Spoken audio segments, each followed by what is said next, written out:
isn't a choice, so who are we to say what's void? Then Malala gave a voice to me, cause I am Malala. I am infinite hope. I am Malala. One child, one teacher, one book, and one pen. They can change the world. তাহলে আমরা প্রত্যেকেই দিন শেষে একটা জিনিস চাই, সেটি হচ্ছে শান্তি।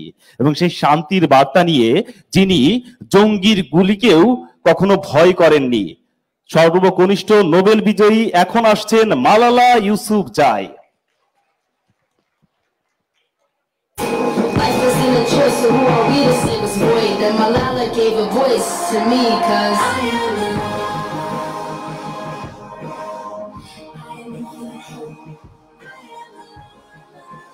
One child, one teacher, one book, and one pen.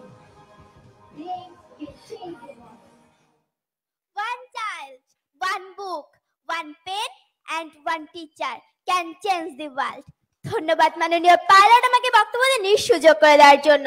এখানে সে দেখছি মানুষের মধ্যে এক প্রকার অশান্তি বেঁধে গিয়েছে যে কে কোনটিতে সেরা, কিন্তু মাননীয় পাইলট আমি এখানে শান্তির বার্তা নিয়ে এসেছি, কারণ আমি হলাম সেই সর্বকনিষ্ঠ নোবেল বিজয়ী মালালা ইউসুফজাই।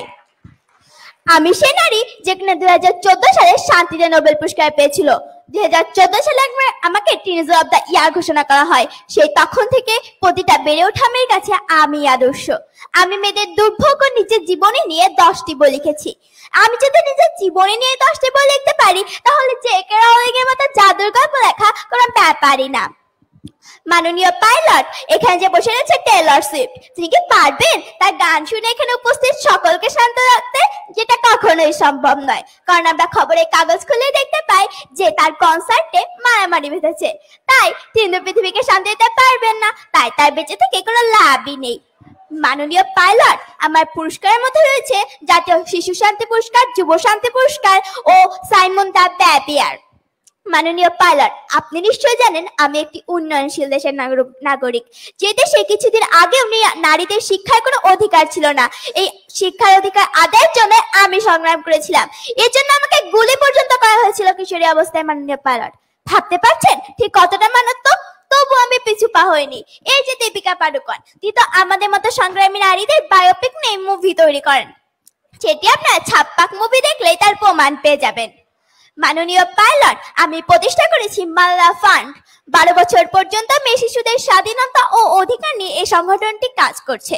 আর ওদিকে মাইক জাকারবার্গ 12 বছরের শিশুদের ইনফ্লুয়েন্সার বানিয়ে কুল কিড বানাচ্ছে। আপনারাই বলুন বিষয়টি কিসের দরকার? ইনফ্লুয়েন্সার, সুইফটি, কুল কিড, নাকি স্বাধীনতার সাথে বেঁচে থাকা একটি শিশু?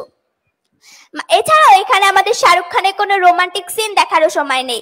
তাই মাননীয় পাইলট, আমি বলবো আমি না বেঁচে থাকলে এই পৃথিবী শান্তিতে থাকবে না। তাই আপনি আমাকে এই প্যারাশুটটি দিয়ে দিন। আমি বলবো আমি শান্তির সাথে বলতে চাই, সম্প্রীতির সাথে বলতে চাই। এই প্যারাশুটের একমাত্র দাবিদার আমি। ধন্যবাদ মাননীয় পাইলট, আপনার মাধ্যমে ধন্যবাদ সবাইকে। সত্য সবসময় সুন্দর, এবং সেই সত্যের সাথে শান্তির সাথে যদি আমরা বাঁচতে চাই, তাহলে মালালা ইউসুফজাইয়ের মতো এমন হাজারো কন্যা শিশু আমাদের প্রয়োজন।